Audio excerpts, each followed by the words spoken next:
This is Becoming Great, a podcast for people who wants to make the world a better place through entrepreneurship. And the title of this episode is We'll Donate All of Our Money to... Now, this might seem like a clickbait title, and there's a very good reason for it. We want to get a lot of clicks and listeners. Now, but there's a secondary reason, and that is we got some questions. What does it actually mean that we will donate all of our profits? Because that's what we said to charity.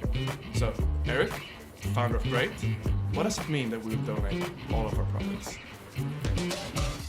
Yeah, so to me this is so clear. So I'm getting confused of the question, but it's interesting to hear that it's not clear, because obviously it's clear in my head, but not otherwise. I've got it 4 times from different people. Yeah, so I'm obviously not smart enough to realize what's easy to understand.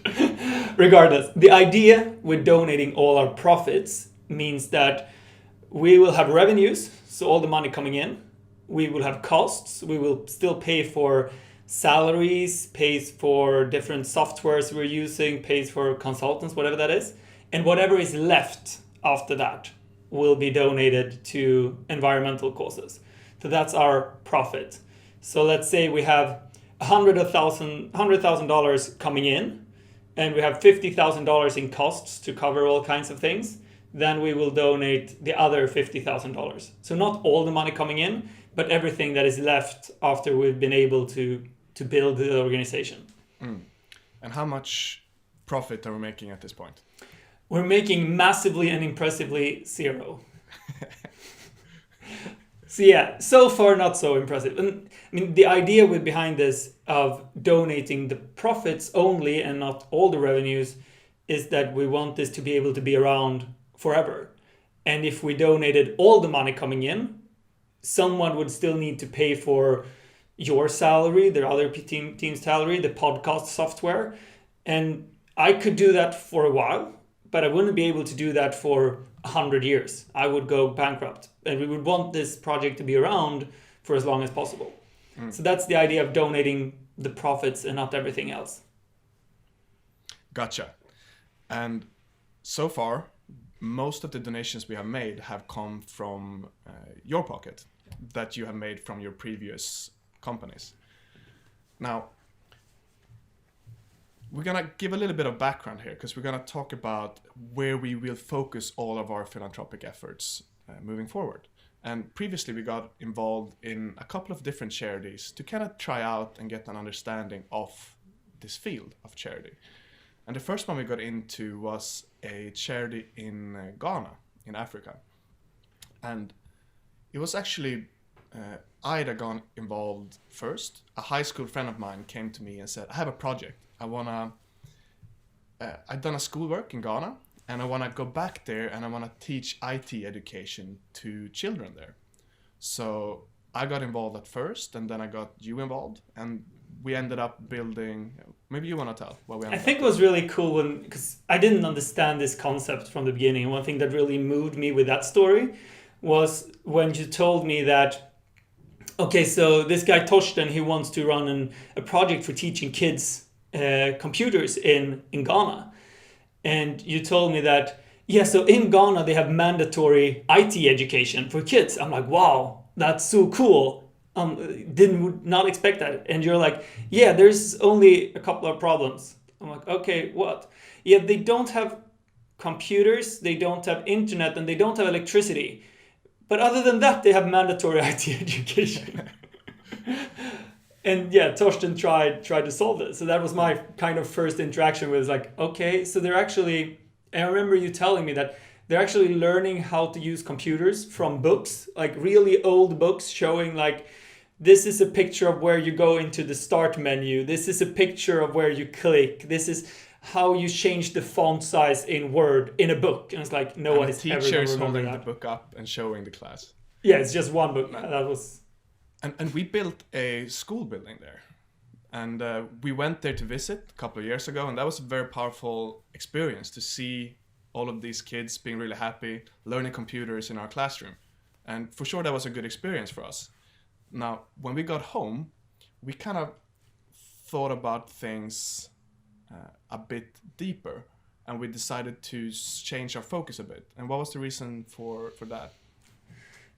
Yeah, so I think this was actually you who started questioning this as well. You've read the book Doing Good Better and asked me a lot of questions based on this. Like, okay, how can we know about the results that we're making?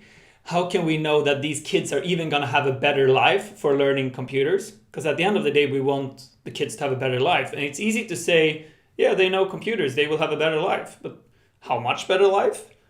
Do we know? Will they actually just end up wasting their life on social media and not actually having a better life?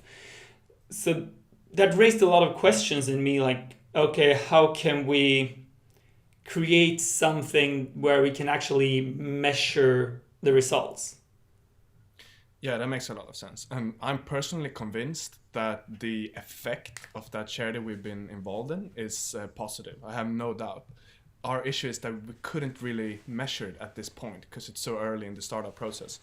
And that book you recommended, by the way, that is freaking awesome. If you want to get a base understanding of how to use your career and your money and your donations to do good, that's a great place to start. And we'll link to it in the description below. Doing Good Better by William Macaskill. Now, yeah, that's awesome.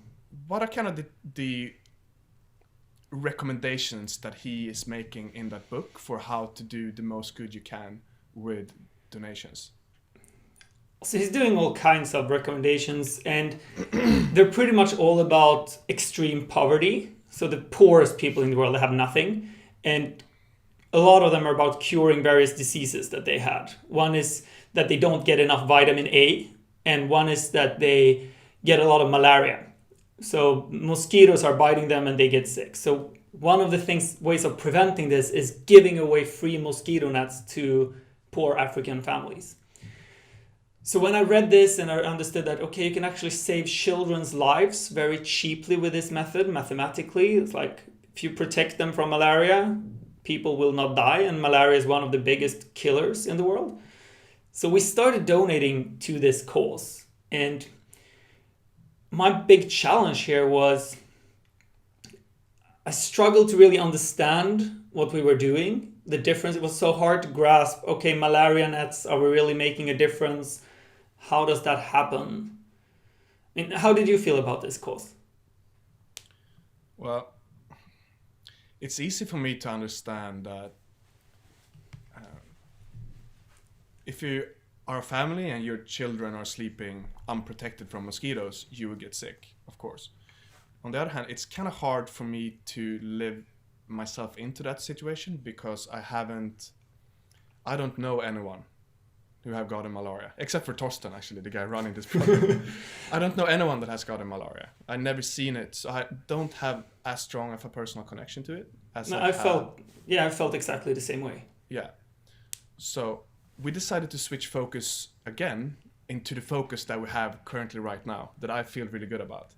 And so what is that?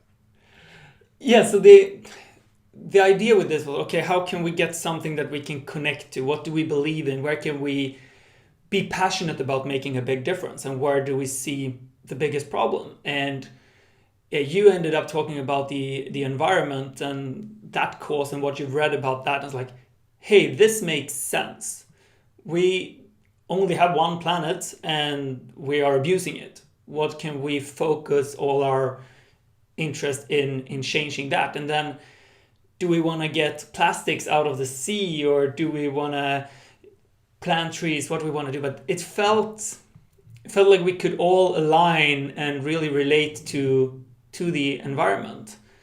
So for me, I felt very good with that conversation. Like, okay, if we want to focus on one thing, malaria is a great cause, and curing kids, protecting kids is wonderful. Obviously, that's an important thing to do. And at the same time, if we have one focus, what should that be? Should it be malaria or something else? And to me, it made sense to focus on the environment. You said that you felt really good about this as well. How was... Well, I think the main thing is, because I looked at how will the team align with this? How can we make everyone really care about the cause and move in the same direction? And at least in my head, some people would care about the malaria a lot. Some people would feel so, and some people would have no connection to it. But I think that my guess now is that most people are affected by climate change and cares about it. So I think it would be easier to unite the team and also people that are around great secondary circles. Yeah, I felt the same way. Unite our followers. Yeah, I think it makes it's a cause that actually impacts all of us.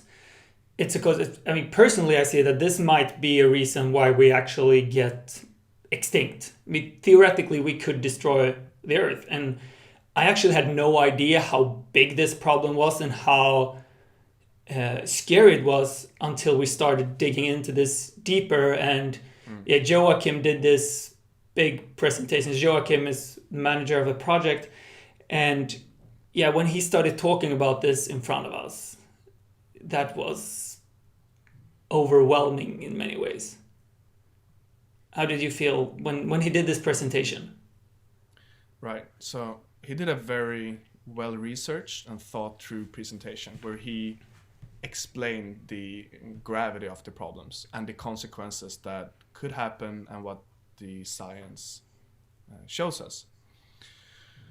And my reaction was that I felt like there was no hope. I felt paralyzed. Basically, we're fucked. I shut down. Yeah, and what you said now was pretty much his conclusion with the presentation. We are fucked. Like, it's too late. And I didn't want to even listen to it. No, I felt the same way. So he actually had this really good presentation with this thermometer, tricky word. And if this many temperature goes up, then this will happen. If this many temperatures go up, then this will happen. And one of the conclusions were that, okay, by 2050, there will be nowhere on the planet where we can grow coffee or chocolate anymore because those climates will be gone. And he said that Malta, where I'm living, and all of Italy will be a desert within 30 years if these things happen.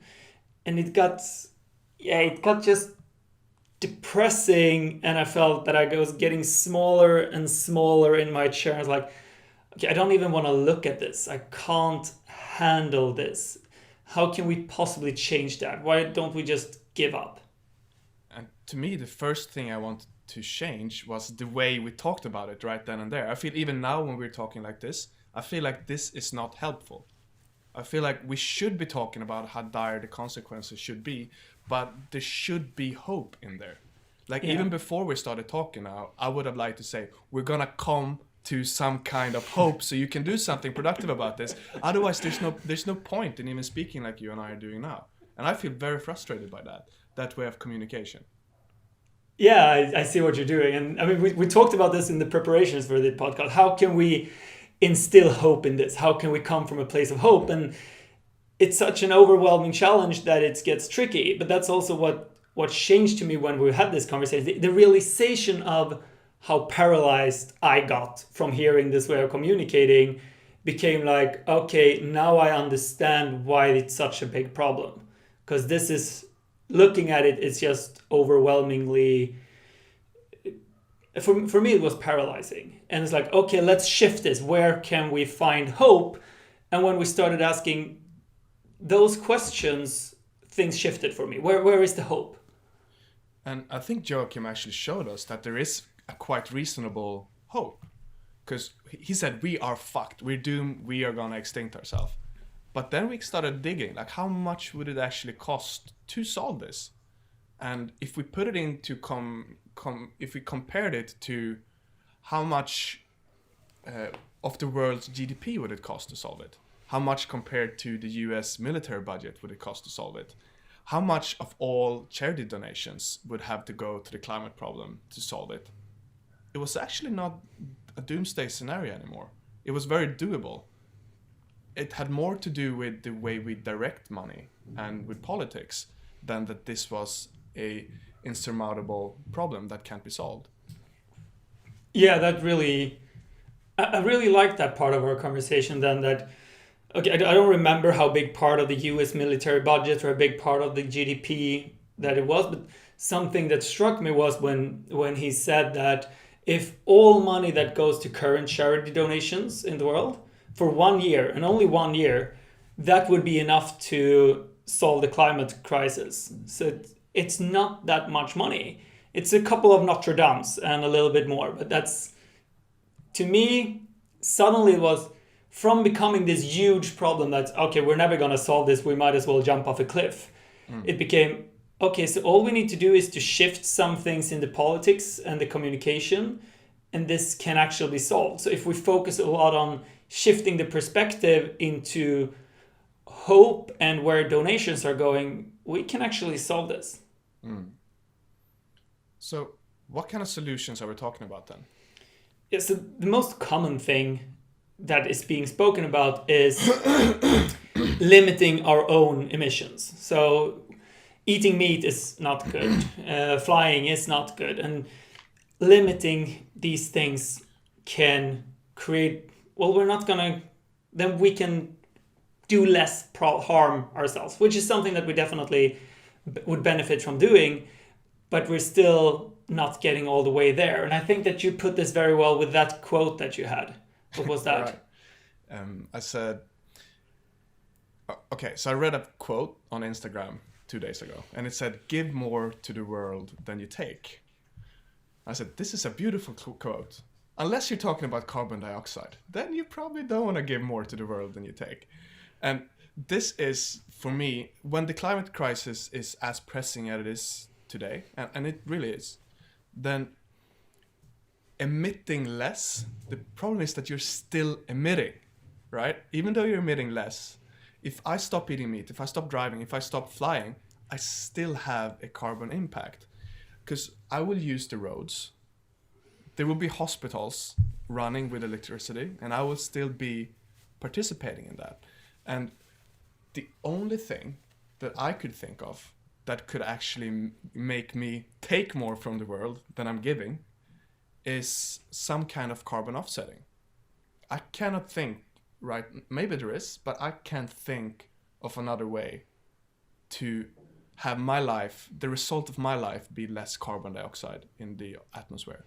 And carbon offsetting is basically doing things outside of your own life to have a positive impact. So either planting trees or doing other things outside of your space that will make an impact. So instead of trying to deal with your own emissions, you're trying to fund or help projects that are already working to take it out of the air. Right, exactly. And I'm not saying that you shouldn't look at your own emissions, because that kind of gets carbon offsetting a bad rep. Oh, you just want to pay your way out of this. No, look, do what you can, right? Eat less meat, fly less if you can, use recycled bags, do those things. And at the same time, I think one problem with the way we talk about the climate change is that we don't mention this solution enough, because when at least I've been looking into it, it can be so powerful, because some of the best carbon offsetting programs are doing a lot of good for little money. So this might be the biggest chance you have to actually be part of the solution. And if we don't talk about it as a complement to those other things, I think we're really missing out. I'm stuck on this take more than you give. To me, it's a powerful way of looking at this, that the only way of actually making a large-scale impact would be to, one way or another, support projects that take carbon dioxide out of the atmosphere. Isn't that a cool slogan for us? Great.com takes more than we give. Yeah, I like it. I think it's awesome. So, what's the general perspective of carbon offsetting? Why does this have a bad reputation? Well, I got a good example of this the other day. So I have a friend of mine. He's a really, really great guy. He's running an Instagram account where he is he's inspiring people to go out to nature, and what he thinks about the most is the climate. He wants to somehow help and assist the climate crisis. And I talked with him about carbon offsetting, and he said, "I don't believe in carbon offsetting." And I gave a pretty bad response because I got very logical towards him. So I think I made him shut down. But why wouldn't he believe in carbon offsetting? And I think that's the sad part, is that he heard some professors say something about tree planting is not working. And that is true. I think if you go and you buy an airplane ticket and they say pay $15 to neutralize your flight, how do you know that money is actually going somewhere where it does good? Because most of those incentives, most of those programs have an incentive to make the price of offsetting cheap, and the money they put into controlling if they're actually doing good, they don't want to spend too much on that, right? But only because it's better than not doing anything, right? It's more likely that it goes to carbon offsetting than that it doesn't. Probably, yeah. I mean, someone's got to control that. I mean, there's no doubt that some of those carbon offsetting programs are doing very, very little good, or maybe no good at all. It's like with the share the field in general. But that doesn't mean that all ways to carbon offset aren't working. And it doesn't mean that a few of them aren't doing a very fantastic job.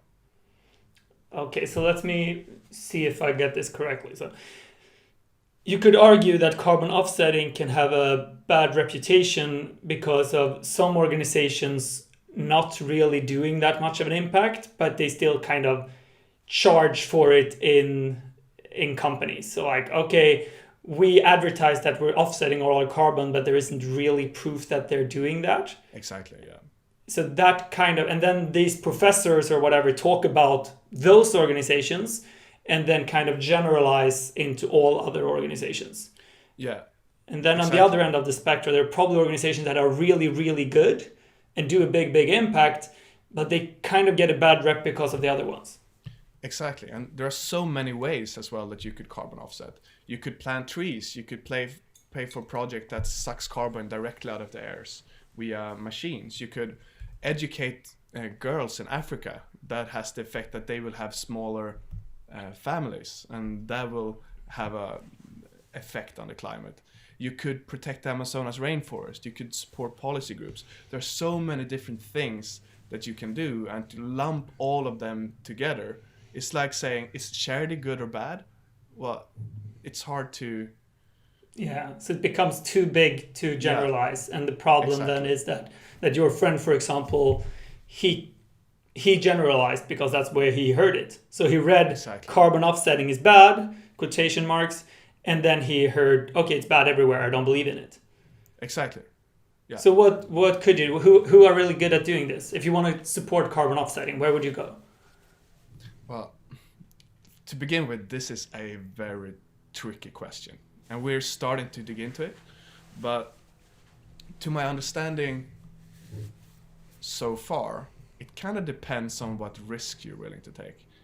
And the organizations that might have the biggest impact also comes with quite a bit of uncertainty. And the favorite one that I've been looking at, that we have been looking at so far, is called the Coalition for Rainforest Nations. It's a really shitty name. It's a really shitty name, yeah. So what they do basically is they protect the rainforest. We'll link to it below so you don't need to remember the name.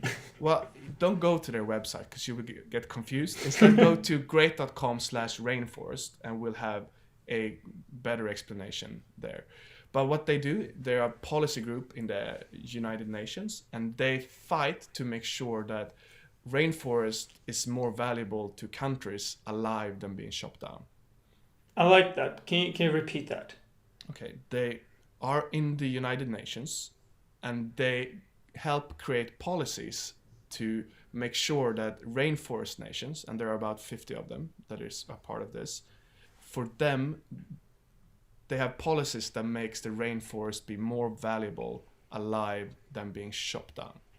Okay, so basically what they're trying to accomplish is for a country that has rainforest, that they would get more financial support from other countries in the UN by keeping the rainforest than they would how much money they would make from chopping it down and planting crops or using it for something that they can actually make money.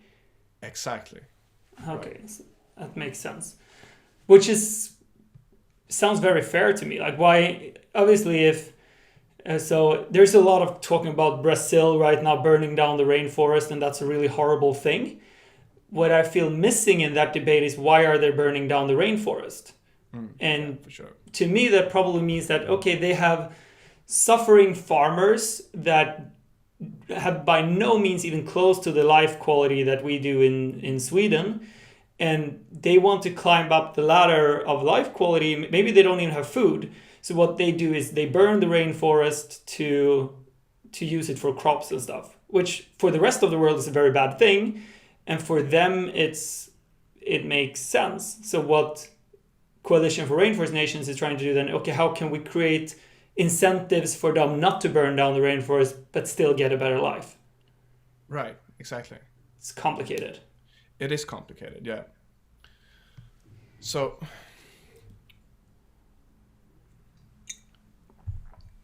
the results they've been getting in the past, though, is incredible. And that is why, at least, I am so excited about these kind of organizations. So what result have they been getting? So the way the results they've been getting is if you look at how much money they have spent with their budget and then how many tons of carbon dioxide they have prevented from being released in the atmosphere during the last couple of years, their cost to prevent 1 ton is somewhere between 2 cents and 78 cents per ton. And this math was done by the Founders Pledge, which are evaluating different charity organizations. Okay, and the reasons why the span is so big from 2 cents to 78 cents is that it's hard to really say how much was this. How big part would have happened either way. Exactly. So if we put that 72 cents into perspective, let's say $1 to make it easier counting. Yeah. That's for Worst 1 case ton. If you put that in perspective, how many tons do a person in Sweden emit in 1 year? Right. So the average Swedish citizen emits 10 tons of carbon dioxide each year. About maybe 2 of them from flying, 2 of them from driving, 1 from eating meat, and those you could reduce yourself. But the rest, the last 5 are kind of tricky to get away from, because those are things like you heat your house, you have hospitals, roads, stuff like that, clothes. Okay, so let's see if I understand that correctly. So you emit 10 tons, and this organization can mathematically prevent 1 ton per dollar, meaning that if you would give them $10, they would be able to prevent 10 tons, so your entire emission for 1 year, for about $10. Well, at least that is their previous track record, and it's like the stock you market, can't know right? You can't know what's going to happen in the future based on previous results, right? But let's say their results is 1/10 of that moving forward, then you would still be able to offset a year of emissions for $100. And I think what's cool about that is that I think reaching 0 emissions for a Swedish person, no one can do that in Sweden, because you need to heat your house. It's cold. Yeah, you need a hospital, you need these kind of things. You need a hospital, you need those kind of things. You cannot reach a place where you take more than you give just by reducing your emissions. But I think most Swedes could actually, it's a lot of money for some people, of course, but I think most Swedes could spend $100 a year. To me, $100 still sounds quite high, but $10 sounds very reasonable. So let's say you wanna take more than you give, and I'll at least stick to the number $10. So if I donate $10, I take as much as I give with that logic. Right. I take all of mine outside. And if I then donate $20, then I take 2 times as much as I give. And right. If I donate, in my case, I have 2 parents and a brother. So we're 4 people in my family. So if I donate $40, I actually take all the carbon dioxide out of the atmosphere for my entire family for 1 year. And that feels very doable to actually take care and taking more than I give. There are some questions about it, but it makes a lot of sense. Yeah, like when I run that math in my own life and I look at stop eating meat would be quite a big sacrifice for me. Stop flying, same. stop driving would be a huge sacrifice for me, because having a car is very convenient in my life right now. Those things would be kind of tricky to do, but living on, let's say, $100 less per year, that's very doable compared to those things. Yeah. So, and I'm not saying like don't try to cut down your other things. Those are everyone could really benefit the climate by doing those things too. But if we don't mention this option, I think we're missing out in the way we talk about climate change. Yeah, definitely. Okay, so you mentioned before that you could read more about this on great.com/rainforest. Is there any specific information there that we didn't share now you want to bring up, or just recommend people to go there and read?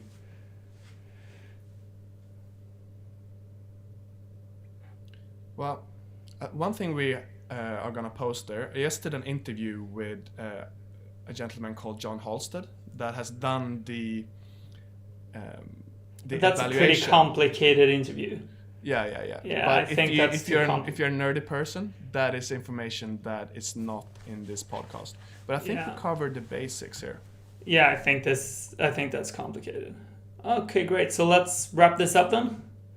So I have one more question. So how would you like for Great to communicate about the climate? Because one of the things we want to do is we want to make money and we want to donate it.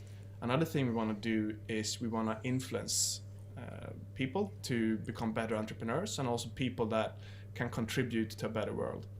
Now, how would you like for us to communicate about the climate to inspire people in a positive way? So I think I like the way that we've done it in this podcast, but probably start with giving some hope, explaining how big the problem is, and giving more hope. I think that would be a good method. And what we missed here was that we didn't give hope in the beginning.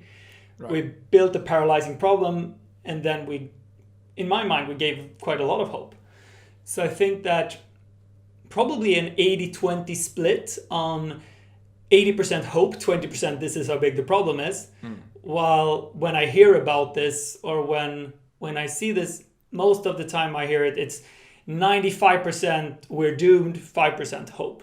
So I'd like to see that shift, talking about, when I hear all the donations in the world in 1 year could solve this, to me that sounds, hey, easy peasy. When I hear, we don't even need more than, a fifth of the US military budget, or all of the military US budget, whatever, in 1 year, hey, we can still solve this. We're not doomed, but we need to act.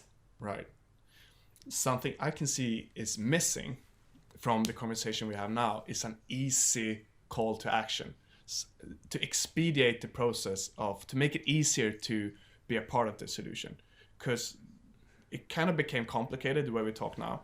So to have something that makes it easier to I'll make it super easy. Yeah. In the link on this podcast episode, you can go, we'll have a link to Coalition for Rainforest Nations donation page. So just go to that page if you want to donate money. Don't read a lot about the organization because it's so complicated and overwhelming.